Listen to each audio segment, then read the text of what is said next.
এখন মার্কেট সম্পর্কে আমার একটু প্রেডিকশন ছিল আগেই, যে আমি বলছিলাম যে আওয়ারলি চার্টে 12 থেকে 14টা ক্যান্ডেল পরে এটা একটা মুভমেন্টে আসবে। বোলিংয়ের ব্যান্ড, আমরা আমাদের যারা স্টুডেন্ট নতুন তারা হয়তো, আপনারা হয়তো বোলিংয়ের ব্যান্ড সম্পর্কে জানেন না। বোলিংয়ের ব্যান্ডের একটা রুলস আছে। বোলিংয়ের ব্যান্ডটা আমি একটু আওয়ারলি চার্টে দেখাই। 1 আওয়ার আজকেও খুব একটা সুবিধাজনক না, অথবা আমাদের যে ইকোসফট ব্যবহার করি এটা একটা মানে যাচ্ছে তাই ধরনের আর কি। জাস্ট ওপেন করলাম, তারপরেও সে নড়া যাবে না। আমি একটু বোলিং এর ব্যান্ডটা নিয়ে আসি। বোলিং এর ব্যান্ড সম্পর্কে একই সঙ্গে একটু আইডিয়াও দিয়ে নিই। যখন বুলিশ থাকে এটা কিন্তু মাঝখানেরটা হলো মিড বোলিং এর band, that is 15 moving average. আমি আগে মুভিং এভারেজ সম্পর্কে একসময় আলাপ করছি, যে একটা হলো ট্রেন্ড লাইন আর একটা হলো মুভিং এভারেজ। এই মুভিং এভারেজ যখন অতিক্রম করে তখন বুঝতে হবে যে এটা ট্রেন্ডটা trend break out, trend reverse করলো, ট্রেন্ডটা রিভার্স করলো। যেমন এখানে দেখেন, এই যে বোলিং এর ব্যান্ডের মাঝখানে এটা যদিও বোলিং এর ব্যান্ডের একটা অংশ, কিন্তু এটা মিড বোলিং এর ব্যান্ড একই সঙ্গে, এবং এটা 15 মুভিং এভারেজ এখান থেকে ক্রস করলো, উঠলো, আবার এই মিড বোলিং এর ব্যান্ডে সাপোর্ট নিল। আমরা সাপোর্ট রেজিস্ট্যান্সে দেখছি কি, যে সে রেজিস্ট্যান্স ব্রেক করে যখন, তখন সেটা রেজিস্ট্যান্স, কিন্তু যখন দ্বিতীয়বার যখন সে পড়ে সেই সময় সে ওই রেজিস্ট্যান্স উপরে পড়ে, অর্থাৎ কিনা সে সাপোর্ট হিসেবে কাজ করে। অর্থাৎ এখানে 15 মুভিং এভারেজ আর মিড বোলিং এর ব্যান্ড যেটাই বলেন না কেন, এটা একটা সাপোর্ট হিসেবে কাজ করে। এই যে দেখেন সাপোর্ট হিসেবে কাজ করছে, এখানেও সাপোর্ট, এখানেও সাপোর্ট। আবার এইখানে এসে রেজিস্ট্যান্স হিসেবে কাজ করছে, এখানে এই পর্যন্ত আসছে, আসার পরে তারপরে সে উঠে গেছে। আমার ওদের তাই ধারণা ছিল, বলছিলাম যে এটা 12 থেকে 14টা ক্যান্ডেল আওয়ারলি চার্টে, 12 থেকে 14টা ক্যান্ডেল, এবং গতকালই একটা বুলিশ হয়েছে, এবং এটা আশা করি আর কি। তবে মার্কেট নিয়ে কখনো প্রেডিকশন 100% কি, এমনকি আপনার 20-20%ও প্রেডিকশন আমাদের মানে প্রেডিকশনের উপরে ভরসা করা যাবে না।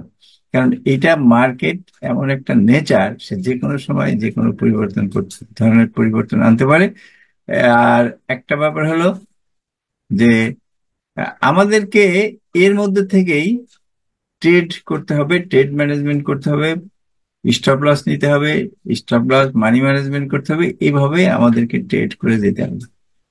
আচ্ছা, তাহলে তো তারপরেও আমাদের প্রেডিকশনটা একটু কাজে দেয়। সবসময় আমরা যে প্রেডিকশন করি এগুলা কিছু না কিছু কাজে দেয়, এবং আমরা প্রেডিকশনটা যদি করতে নাই পারতাম তাহলে আন্দাজেই তো আমাদের হঠাৎ র্যান্ডমলি কেউ ট্রেড করতে পারে।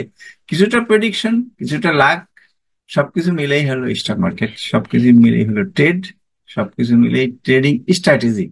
আপনাদের ট্রেডিং, আমাদের ট্রেডিং স্ট্র্যাটেজি ওইভাবেই রাখতে হবে। আচ্ছা, এইখানে আমরা যেটা দেখলাম যে সে ঠিকই উঠছে এবং মিড বোলিং এর ম্যাট ক্রস করছে, এবং আশা করি যে সে সামনের দিনগুলোতে সে বাকিটা আপ ডাউন বা যাই করি বাকি পথ অতিক্রম করবে। আর এখন তো মানে পলিটিক্যাল অবস্থা অনুযায়ী মার্কেট তো আরো খারাপ হয়ে যাওয়ার কথা ছিল। সেটা যখন হয়নি, তখন বুঝতে হবে যে মার্কেট এখন যেটা উঠতেছে সে একদম বটম লেভেলে চলে গেছিল, যার জন্য সে উঠতেছে, এটাই তার স্বাভাবিক, এটাকে স্বাভাবিক স্বাভাবিক লেভেল হিসাবে ধরতে হবে। আর এটা 61%-এর থেকে একটু নিচের দিকে, একটু বেশি সামান্য 2-3 পয়েন্ট, এটা এরকম হয়েই থাকে। তা আমরা এটাকে 61%, 61.8% ধরবো। আচ্ছা, দেখে আপনারা মার্কেট সম্পর্কে কি কি জানতে চাইছেন? ওই এশিয়া ইস্টার্ন আছে? প্যাসিফিক, ও, এশিয়া। ইস্টার্নই হ্যাঁ, আছে, হ্যাঁ, second Asia Pacific. Second Asia আচ্ছা, প্যাসিফিক। কর্ণফুলীটা, তো কর্ণফুলী দ্যাট ইজ ওকে। এটা আমি দেখছি, এটা মনে হয় মেপে দেখছি, এটা 61.8%-এর থেকে একটু বেশি নিচে নামছে। তো নো প্রবলেম, এটা আমাদের মার্কেটেরও তো একই অবস্থা, ডিএসসি ইন্ডেক্সের, তাই না? আমি দেখছি, আমার দেখা হয়ে গেছে। আমি তো যদিও অল্প একটুক্ষণ দেখছি, তাতেই আমার বোঝা হয়ে গেছে। ও, এই যে 786%, অর্থাৎ কিনা এই টানে সম্ভবত মেবি এখানে একটু, এই যেমন এখানে একটা ছোটখাটো একটা কি বলে এটা, কারেকশন, ছোটখাটো একটা কারেকশন হলো, তাই না? এইখানেও ছোটখাটো হয়তো একদিন বা 2 দিনের একটু কারেকশন হয়ে এটার এইটার মানে ফার্স্ট মুভমেন্টে এটা টার্গেট হবে 127.2%। ধরেন আমি মাউসটা এখানে ধরে রাখছি, এই যে এখানে 41.70, কিন্তু বুলিশ থাকবে। তার মানে এই না যে এখান থেকে সে পড়ে যাবে। এটার এখন পর্যন্ত যে অবস্থা আছে সেটা প্যাটার্নটা আমার এখান থেকে ধরতে হবে। এখান থেকে ধরলে আপনার কি প্যাটার্ন হবে এটা, ধরেন আমি খুব ডিটেলসে যাব না, কারণ অনেকের অনেক প্রশ্ন আছে সম্ভবত, আর একটু পরে ক্লাস শুরু করতে হবে। এটা হলো 786, 61.8, এটা 61.8, এই জায়গাটা। এইখান থেকে যদি আমি প্যাটার্নটা ধরি, আমি এইখান থেকেই ধরবো। আর এখান থেকে ধরলে সেই প্যাটার্নটা মেবি কোনো না কোনো জায়গায় ব্রেক করতে পারে, সেটা যথেষ্ট হবে না। কারণ এই এর জায়গা মতো সে যাক, সম্ভবত এখানেই তার ব্রেক হবে। আমি দেখাইছিলাম মনে হয়, আচ্ছা দেখাইছি কিনা জানি না, এবিসিডি প্যাটার্ন, যেটা এবিসিডি প্যাটার্নের সে কিন্তু কতগুলি প্যাটার্ন সবসময় কাজ করে। একটা হলো 1 2 3 প্যাটার্ন, এবিসিডি প্যাটার্ন, তারপরে retracement and pool back pattern. আপনি যখন দেখতেছেন যে আপনি কোনো প্যাটার্নের মধ্যে ফেলতে পারছেন না, মানে যেমন ধরেন double bottom, double top, cup with handle, rounding bottom, হ্যাঁ যত রকমের প্যাটার্ন আছে, ট্রায়াঙ্গেল, ফ্ল্যাগ, পেন্যান্ট, ওয়েজ, কোনোটার মধ্যে ফেলতে পারতেছেন না। তখন আপনি কি করবেন, জাস্ট রিট্রেসমেন্ট, পুল ব্যাক, অথবা এবিসিডি প্যাটার্ন, অথবা 1 2 3 প্যাটার্ন, এর যে কোনো একটার মধ্যে আপনি দিয়ে দিবেন। যে কোনো একটার মধ্যে দিলে, এবং এইগুলাও যা আপনার হারমোনিক প্যাটার্ন বলেন আর ডবল বটম, ডবল টপ বলেন, যাই কিছু না বলেন, সব একই জিনিস।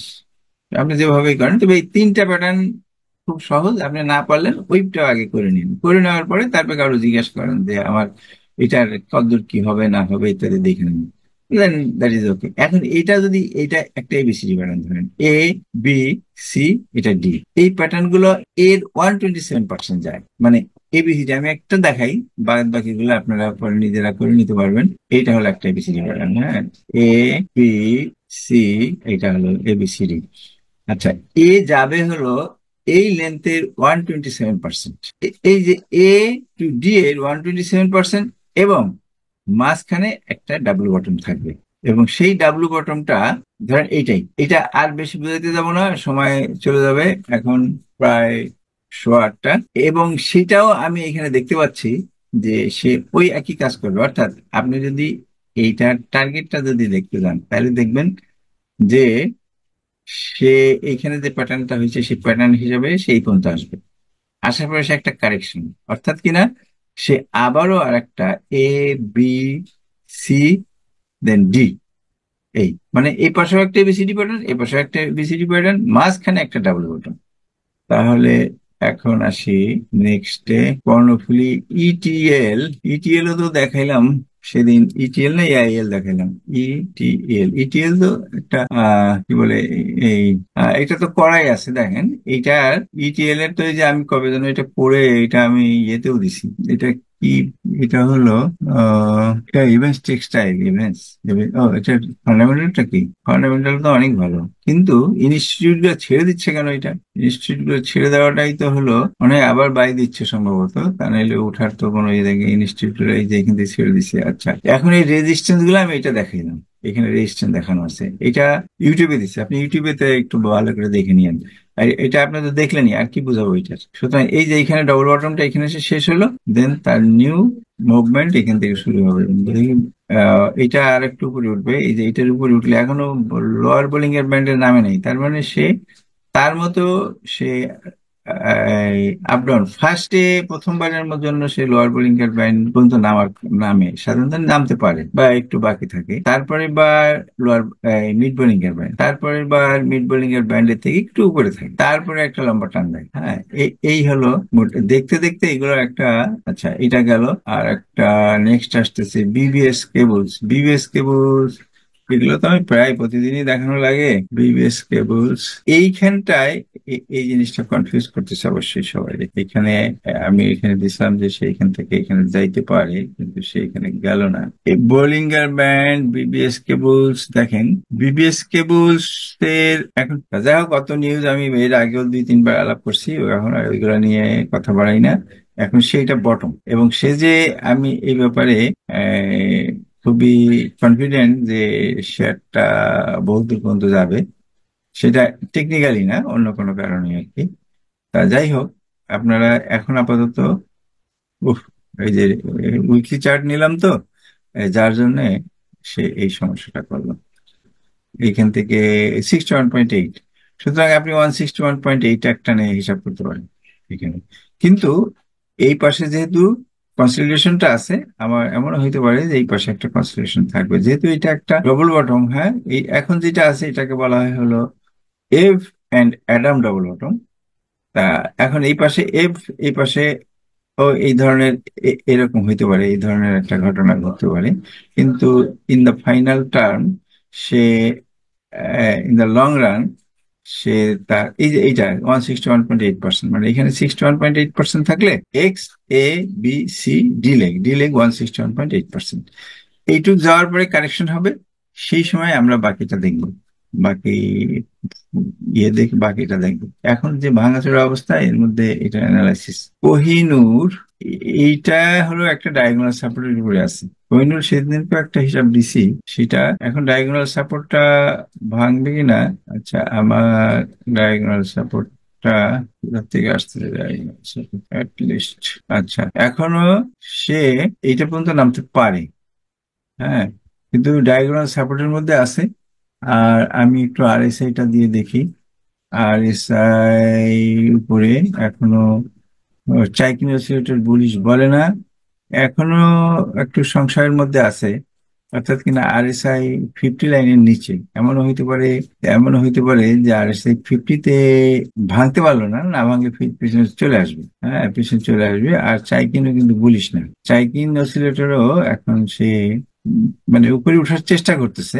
আর ম্যাকডি বলিস, ম্যাকডি তো এইরকমই নেচার থাকে, এখান থেকে সে বলিস, এইখান থেকে সে বলিস, হ্যাঁ এইখান থেকে সে বলিস। এখনো কাছাকাছি যে দেখলে দুইটা মাথা একসাথে সমান মিশে গেছে। ও, এটা লং টার্মে হলো, লং টার্মে বলিস, এবং লং টার্মে বলিস এটা। ওকে, এবার আহ এইটা, এটা কি অবস্থা? আচ্ছা, সুতরাং এর নেক্সট, আমি এটা তো অনেক আগে এটার একটা টার্গেট দিয়ে রাখছি।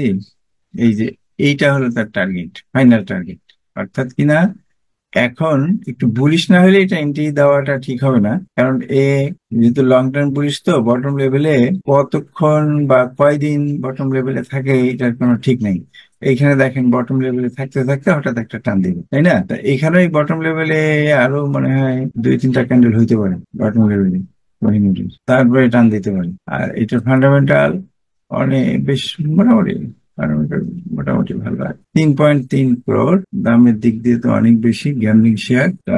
সুতরাং এখানে অপেক্ষা করতে থাকেন, সে এখান থেকে উঠবে, ইনশাল্লাহ এখান থেকে উঠবে, আমার হিসাবে তাই বলতেছে। এটা সে যে লোয়ার বোলিং এর ব্যান্ড টাচ করতে পারেনি, না টাচ করেই সে উপরে উঠে যাচ্ছে, কনসিডারেশনের টাইম বেশি নিচ্ছে এই আর কি। আচ্ছা, আরেকটা দেখবো দেখা, আজকে আর না, এখন আমার ক্লাস শুরু করতে হবে। আর ক্লাস যে কোথায় শেষ করছিলাম আমার এখন আর মনে নেই। বিএনআইসিএল ভালো অবস্থা আমি জানি, আমি দেখছি আজকে এটা। বিএনআইসিএল, তারপরে আফতাব জিএসিএল, না আর দেখতে পাচ্ছি না। আমি শুধু এখন বিএনআইসিএল টা দেখে শেষ করবো। সি আর উপরে পেপার পজিশনিং ছিল স্যার বিএনএসিএল এর আগে। পেপার প্রসেসিং আছে, দেখবো। বিএনআইসিএল যেহেতু একটা ডবল বটম, সুতরাং আপাতত ডবল বটমের হিসাবটা করেন, পুরা হিসাবটা আমার এখন অনেক সময় লাগবে। দেখেন না, বিএনআইসিএল ব্যাক করে এইভাবে আসছে, এখানে তার একটা কঠিন রেজিস্ট্যান্স। সুতরাং এই রেজিস্ট্যান্স আমার মনে হচ্ছে যেন এই রেজিস্ট্যান্স তার আপনি এই সাইডে আসতে পারে, এটা আর একটু সাইডে আসতে পারে, এটা হয়তো একটু উঠলো আবার পড়লো, হ্যাঁ সাইডে আসার সম্ভাবনাটা আছে, সাইডে আসবে, আসতে পারে আমি যেটা মনে করতেছি। তা সুতরাং এখানে বাঁচছে, আবার একটু নামবে, নেমে এইটা আর একটু চড়া হবে, চড়া হওয়ার পরে উঠবে। এখন টোটালি এখন এইটা এইখানে থেকে এটা আমাদের ডিপ ক্র্যাব, এটা 886। আচ্ছা, 886 এর ডিপ ক্র্যাব হলো 161.8%, অর্থাৎ কিনা এই এই পর্যন্ত, এই যে ফ্লোর প্রাইস যেখানে আছে সেই পর্যন্ত। তারপরেও আমি একটু দেখে দিচ্ছি, এইটা 786 এটা, আর ডিপ, তাহলে 886, এটা তাহলে 886 এলে পরে এইটা ডিপ ক্র্যাবেরও টার্গেট 161.8%, কিন্তু আমার মনে হয় একটা একটা সুইং এই পর্যন্ত যাইতে পারে, যে আবার সে এখানে ফিরে আসবে। অর্থাৎ কিনা এই যে ফ্লোর প্রাইস, কিংবা ফ্লোর প্রাইস আটকে যে হয়তো একটা সুইং এখানে যে ওই দিনই ফিরে আসবে, এরকম একটা ঘটনা। তা ওকে, এখন আপাতত ভালো এটা, মোটামুটি এটা মার্কেটে ওঠার আজকে সময়। আজকে এটা top gap gap up opening হয়েছে না? হ্যাঁ, গ্যাপ আপ ওপেনিং দিচ্ছে, এটা একটা গ্যাপ হয়েছে। গ্যাপটা গ্যাপ তো, ওপেনিংটা গ্যাপ ছিল, কিন্তু ওই গ্যাপটা পূরণ করছে আজকে, সে আবার ফিরে আসছে, ফিরে এসে আচ্ছা, গ্যাপটা পূরণ করে তারপরে আবার আবার উঠছে, উপরে। আবার উপরে হ্যাঁ, উঠছে, আজকে গ্যাপ তো গ্যাপ টাইম রাইট। উঠছে। ওকে, আর একটা ছিল হলো পেপার প্রসেসিং, এগুলা ডিলিট না করলে এইগুলা নিয়ে পেপার পেপার প্রসেসিং তো একবার অনেক দূর গেল, কিন্তু কারেকশন দিছিলাম এই পর্যন্ত, ফলে সেই পর্যন্ত না, কারেকশন সে আরো বেশি আসছে। হ্যাঁ, সুতরাং এখন এইখান থেকে আহ না, আমি এটার এই ঠিক অ্যানালাইসিস করতে পারতেছি না এখন। মানে আগের অ্যানালাইসিস গুলো ঠিক ছিল, যদিও কিছু কিছু কিছু ঠিক ছিল, কিন্তু লাস্ট অ্যানালাইসিসটা সে বহুত খানিক পড়ছে, আপ হইছে। সুতরাং আহ, ছোটখাটো একটু বলতে পারবো, ছোটখাটো বলার চেষ্টা করতে পারবো, এই যে এখানে নামছে। তারপরেও তো এখানে যে অবস্থাটা, এখানে এই জিনিসটা, মানে এই যে অ্যাঙ্গেলটা বলতেছে সে উপরে উঠবে। অ্যাঙ্গেলটা, এই অ্যাঙ্গেলের থেকে যদি এই অ্যাঙ্গেলটা ছোট হয় তাহলে সে নিচেই নামতো, কিন্তু এই অ্যাঙ্গেলটা যেহেতু সাইডে বেশি, এটা সুতরাং এটা এটা মানে বুলিশ হওয়ার একটা ট্রেন্ড। এবং সে যদি দেখেন যে এই এটা একটা ফ্ল্যাগ, ধরেন ফ্ল্যাগটা ব্রেকআউট হয়, দেন আপনি এই লেনটা যোগ করবেন, কিন্তু এখনো কিছু বোঝা যাচ্ছে না। এখন একটা ফ্ল্যাগ না কি হয়েছে, হয়তো বা এমনও হইতে পারে সে আরো নিচে নামলো। হ্যাঁ, এমনও হইতে পারে। আচ্ছা, এখনো জিনিসটা বোঝা যাচ্ছে না, কিন্তু লোয়ার বোলিং এর ব্যান্ডে টাচ করছে। এখন আপার বোলিং এর ব্যান্ড না টাচ করুক, অন্তত পক্ষে এই চ্যানেল বা ফ্ল্যাগটা ব্রেক করে যদি এখানে সাপোর্ট নেয়, তারপরে তার আগে পর্যন্ত এখানে তেমন কিছু। আচ্ছা, এটা যদি বুলিশ তো নাই, এই আরএসআই তে তো অবশ্যই নিচে আছে আরএসআই। হ্যাঁ, এটা নিচে আছে। আরএসআই ও যদি 50-র উপরে ওঠে, দেন এটা পজিটিভ। শুধু ম্যাকডিটা বুলিশ আছে, এখানে যদি সে টার্ন নেয় দেন ঠিক হয়ে যাবে, এখানে টার্ন নিলে। তাছাড়া সে তো আরো খানিকটা নামতে পারে। তবে এই বটম টাচ করবে না, এই ব্যাপারে আমি মানে টেকনিক্যালি এ ব্যাপারে কনফিডেন্ট যে এখানে নিচে নামবে না, কারণ এই অ্যাঙ্গেলটাই বলে দিচ্ছে যে সে নিচে নামতে পারেন। আচ্ছা, আজকে এখন ক্লাস শুরু করি। তা যারা মার্কেট নিয়ে আলাপ শুনলেন, আলাপ করলেন আর কি, তা যাই হোক, মার্কেট সম্পর্কে একটু খোঁজ টোজ নিবেন, এখানে কিছু আলাপ করবেন আপনারাও, আর আমিও যাতে শুনতে পাই মার্কেট নিয়ে। আমার খুব একটা কিছু বাইরের খবর শোনা হয় না, বেশ কয়েকটা গ্রুপে যাই। কত কত কতগুলি গ্রুপ দেখছি যে একেবারে পলিটিক্যালি প্রতিদিনই খুব অনেক গরম গরম পোস্ট দিচ্ছে, বিশেষত স্যার, ভি- গ্লোবাল হেভি কেমিক্যালটা একটু নজরে রাখেন স্যার। আচ্ছা, ঠিক আছে, আমি মনে রাখলাম। যখন বললেন সবাই একটা আগ্রহ তো বাড়লো, আগ্রহটা একটু নিরসন করে দিই সবাই। এটা কোনো অ্যানালাইসিস আমার আগে করা নাই, সুতরাং এটা বলতেও পারবো না। আমি আসলে অবসর সময় বসে অ্যানালাইসিস করে রাখি তো, এখান থেকে আমার মনে হয় আছে, এটা অ্যানালাইসিস আছে, গ্লোবাল হেভি কেমিক্যাল এটা এখানে বটম। দেখবো এটা আমি, মানসি জি সঠিক স্যার, কিছু একটু বলে। দেখেন স্যার। হম। ওকে, ঠিক আছে, আজকে এই পর্যন্তই মার্কেট নিয়ে আলোচনা। মার্কেটটাকে সরাই রাখি, কারণ এইটা অনেক অনেক ব্যান্ডউইথ খরচ হয় এই ইকোসফটে। পরবর্তী আপডেট পেতে লাইক, কমেন্ট ও শেয়ার করে সাথে থাকুন। সাবস্ক্রাইব করার জন্য ধন্যবাদ। আসসালামু আলাইকুম।